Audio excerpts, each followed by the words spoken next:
जिस पर किसी को उम्मीद ना हो उसने ही इतिहास आज तक रचा है। दोस्तों, डर के मारे क्या हम बैठ जाएं? नहीं नहीं नहीं, ऐसा नहीं हो सकता। तो दोस्तों, इस वीडियो में हम बात करेंगे कि लास्ट के जो 2 महीने हैं उसमें हमें एनडीए पाथफाइंडर को कैसे एक गजब बुक बनाकर पढ़ना है और इससे सिलेक्शन लेना है। जी हाँ दोस्तों, इस वीडियो को लास्ट तक आप देखिएगा, क्योंकि इस वीडियो को देखने के बाद आपका सिलेक्शन नहीं रुकेगा।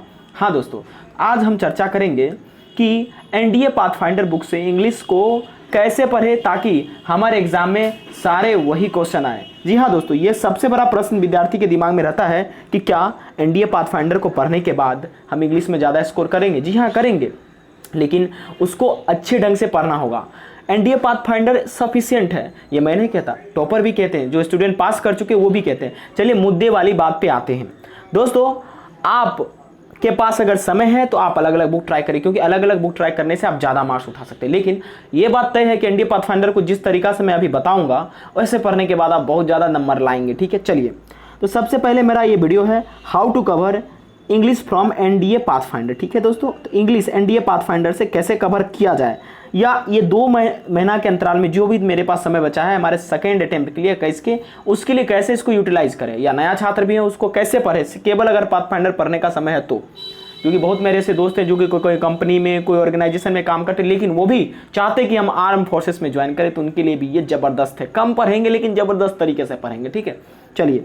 तो इस वीडियो में हम कवर करते रहेंगे क्या चीज़ दोस्तों, सबसे पहला कि हम एनडीए पाथफाइंडर इंग्लिश को कैसे कवर करें, दूसरा बेस्ट स्ट्रेटेजी क्या होना चाहिए कवर करने के लिए, तीसरा इज इट सफिशिएंट और नो, क्या ये सफिशिएंट होगा या नहीं। इन 3 पॉइंट को हम इसमें चर्चा करेंगे।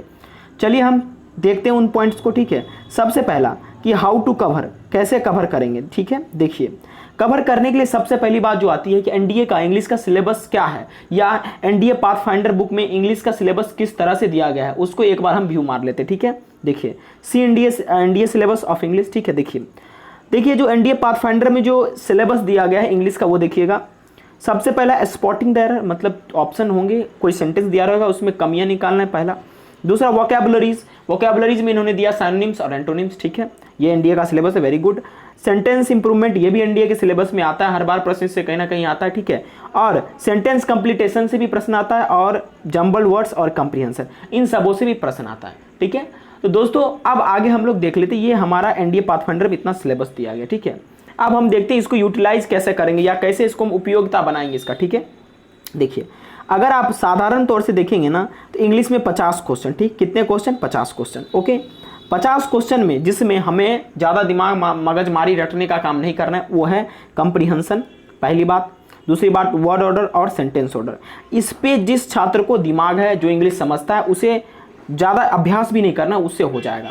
ठीक है, तो इन 3 चीज़ पर ज़्यादा फोकस देते हुए हम लोग बढ़ेंगे। हालांकि इसमें हम सिनोनिम्स और एंटोनिम्स पे पहले चर्चा करेंगे, और अगले वीडियो में हम इन तीनों पर भी एक एक करके पॉइंट को आपको समझाएंगे और बताएंगे। ठीक है, चलिए देखिए, अब क्या होता है एनडीए के पेपर में जो सिनोनिम्स और एंटोनिम्स आते हैं, मतलब आपको पता होगा वो क्या होता है कि प्रीवियस ईयर जनरली रिपीटेड होते हैं। ठीक है, पिछले साल का सिनोनिम्स एंटोनिम्स आ जाता है। इसका मतलब ये हुआ साधारण सब शब्द में कि अगर हम पिछले साल का करके जाए तो वो हमारे रिजल्ट कोटा में रहेगा, जब भी उससे सवाल आना होगा हम वो कर डालेंगे, वो सही हो जाएगा। ठीक, चलिए अब सबसे पहले हम देखते हैं कि कौन सा ऐसा स्ट्रेटजी होगा, कौन सा ऐसा तरीका होगा जिससे हम सिनोनिम्स और एंटोनिम्स को केवल पाथफाइंडर बुक से करके ही हम ज़्यादा मार्क्स लाएंगे। ठीक है, क्लियर है। तो हम अभी एंटोनिम्स की चर्चा करेंगे, सिनोनिम्स भी उसी में कवर हो जाएगा। ठीक है दोस्तों, चलिए दोस्तों पहले चर्चा करेंगे एंटोनिम्स, और जस्ट सेम एज सिनोनिम्स पर भी वही रूल अप्लाई होगा, कोई टेंशन नहीं। ठीक है, देखिए सबसे पहली बात, अगर आप इससे कवर करना चाहते हैं तो वो बात को समझिएगा। देखिए सबसे पहले दोस्तों इसमें नेसेसरी टूल्स क्या होना चाहिए इस स्ट्रेटजी के लिए या इस तरीके के लिए, आपके पास इंटरनेट कनेक्टिविटी होना चाहिए, और कॉपी टू एनालाइज आपको होना चाहिए, मतलब एक कॉपी होना चाहिए जिसमें आप एनालाइज कर सके एंटोनिम्स को। ठीक है, और इसके साथ साथ आपको एनडीए का पाथफाइंडर बुक भी होना चाहिए, क्योंकि हम पाथफाइंडर को लेकर चर्चा करें, जाहिर बात है आप वीडियो देखने आएंगे उसी के लिए। ठीक है, चलिए देखिए दोस्तों, ये कुछ वर्ड जो है ना ये पाथफाइंडर की बुक में दिया गया होगा, जैसे कि आप लोग देखे होंगे, चेक योर वोकैबुलरी कैपेसिटी। ठीक है, एंटोनिम्स गिवन वर्ड का देखना है। ठीक है, चलिए तो सबसे पहला वर्ड इसका क्या है, देखिए सबसे पहला वर्ड देखिए, इस छात्र का जिसका व्यू हमें पता नहीं। ठीक है, मैंने इसे स्क्रीनशॉट लेकर कहीं से लिया है। ठीक है, देखिए डिटेन वाला, 1 मिनट दोस्तों, 1 मिनट। ओके, देखिए पहला शब्द इसमें दोस्तों क्या है, डिटेन। डिटेन है पहला शब्द ना। डिटेन का मतलब क्या होता है, गिरफ्तार करना, किसी को हिरासत में लेना। या ये साइनोनिम्स हुआ, और इसका एंटोनिम्स क्या है दोस्तों, ये दिया गया वर्ड है, इसका एंटोनिम्स क्या है, तो इसका एंटोनिम्स कहिएगा सर रिलीज कर देना किसी को, ये पहला वाला वर्ड है शायद रिलीज ही है, क्लियर नहीं है, ओके ठीक है, मतलब रिहा करना किसी को, तो इसका उल्टा हुआ किसी को गिरफ्तार कर लेना, और गिरफ्तार करना को उल्टा रिहा करना। क्या इतना करने के बाद हमें नंबर आ जाएगा, आपको लगता है? नहीं, बिल्कुल नहीं, ये सिर्फ रटंत विद्या हुआ। और हमारे परिवार में लोग कहता है रटंत विद्या नॉट सर्वोपरि रटने के बाद ज्ञान पूरा पूरा नहीं होता, उसको हमेशा एनालाइज करके आपको चलना होगा। तो एनालाइज करेंगे कैसे, इस चीज को हम लोग समझने का प्रयास करते हैं पहले दोस्तों, ओके। हम लोग एनालाइज कैसे करेंगे, इसे समझने का हम लोग प्रयास करते हैं, ओके। देखिए सबसे पहले आप जरा से समझिए मेरी बात को, ठीक है। यहाँ देखिए दोस्तों, अब देखिए, अब हम इस डिटेन वर्ड को क्या करेंगे, अपने कॉपी में लिखेंगे, ठीक है, और इसका एनालिसिस हम करेंगे गूगल के मदद से, ठीक है।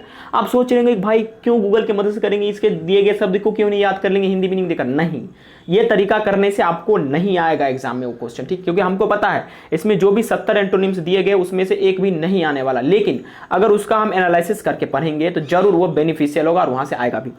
अभी आपने पढ़ा क्या हो सब दोस्तों, डिटेन। डिटेन का मतलब क्या हुआ कि अगर हम साइनोनिम्स की बात करें तो हिरासत में लेना, और एंटोनिम्स की बात करें तो रिलीज करना, नहीं, क्लियर बात, यानी किसी को छोड़ देना। दोस्तों आप सबसे पहले गूगल पे जाइए, ठीक है, आपके कॉपी आपके पास है, गूगल पे जाइए और डिटेन शब्द को आराम से लिख दीजिए। डिटेन मतलब डिटेन मीनिंग, इतना कर दिए, ठीक है। जब हम डिटेन का मीनिंग देंगे तो यहां पर हम दो चीज में से नोट करेंगे, एक साइनोनिम्स और एक एंटोनिम्स, ठीक है, क्लियर है। उस कॉपी में जहां पर मैंने डिटेन शब्द लिखा वहां पर, ओके।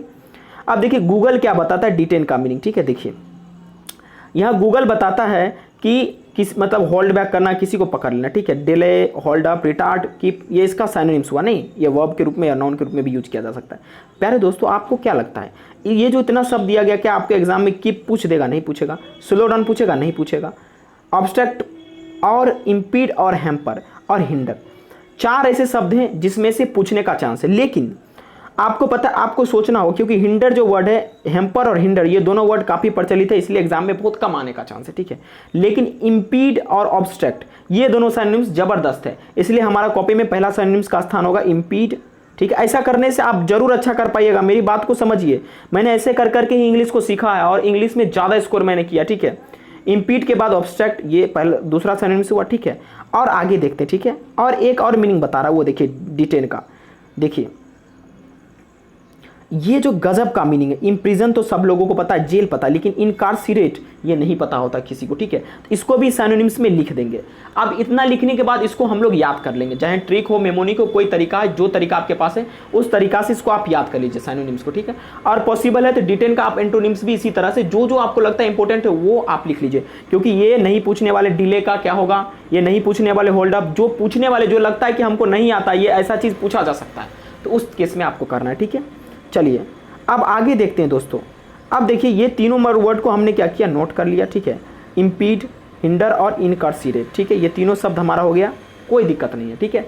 इसको हम बार बार याद कर लेंगे। अब देखिए क्या होता है, अगर मान लीजिए ये आपको याद है, ठीक है, और एनडीए का एग्जाम आप देने गए, ठीक है। सपोज कर लीजिए आप एनडीए का एग्जाम देने गए, 1 मिनट प्यारे भाइयों, ठीक है, ओके, थोड़ा सा इसका अभ्यस्त नहीं ना हुए हैं, इस वजह से प्रॉब्लम होता है, ठीक है।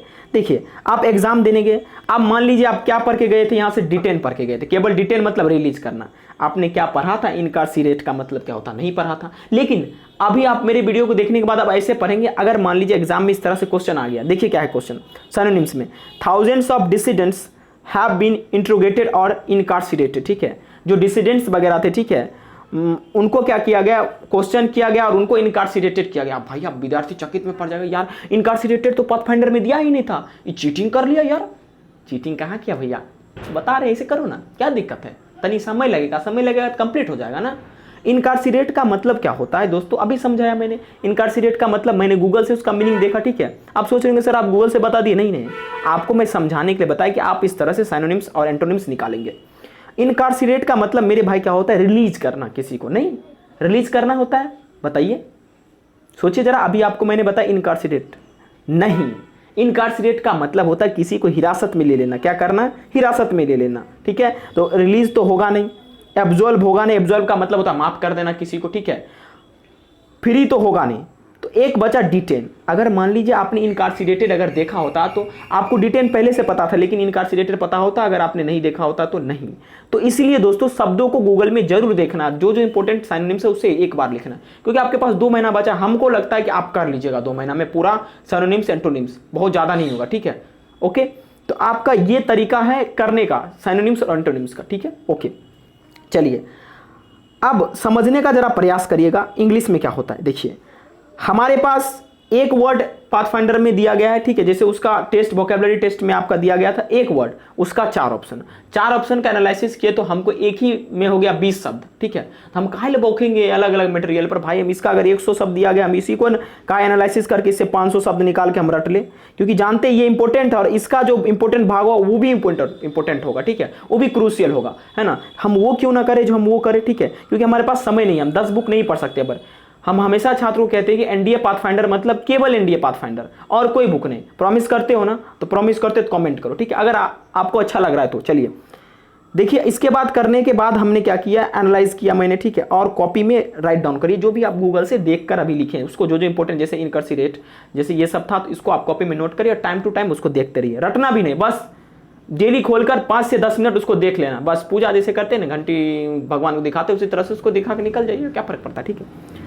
और उसके बाद इतना कंप्लीट होने के बाद तब आइए प्रीवियस ईयर, ठीक है, देखिए आपको कितना फीलिंग होगा। अच्छा प्रीवियस ईयर पर जब इसको कंप्लीट कर दीजिएगा ना, इसका 500,000 शब्द आपको जब याद आ जाएगा, तब देखिए आप प्रीवियस ईयर कैसे बेंड बजाते हैं, ठीक है। तो इस तरह से आपको करना है, ठीक है। आप हमेशा ये दिमाग में रखिए यार क्वेश्चन जाएंगे इस बार बेंड बजा के आएंगे, ठीक है, हमको क्वेश्चन नहीं बजा दे बेंड, हम क्वेश्चन को बजा के आएंगे, ठीक है। क्लियर बात है, ये सोच होना चाहिए, कॉन्फिडेंस होना चाहिए। नहीं कॉन्फिडेंस रहेगा, आप लो कॉन्फिडेंस के साथ जाएंगे एग्जाम में, तो आपका आधा सिलेक्शन वहीं कट गया। You should have a high spirit, ठीक है।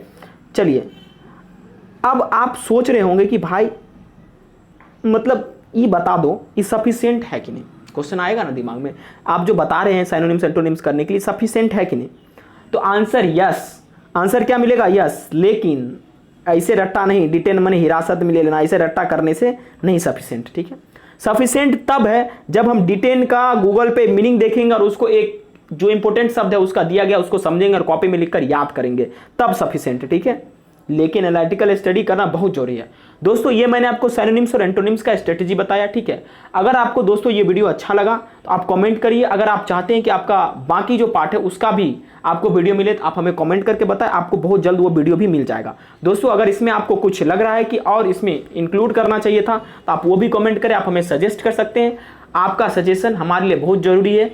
Thank you very much for watching this video.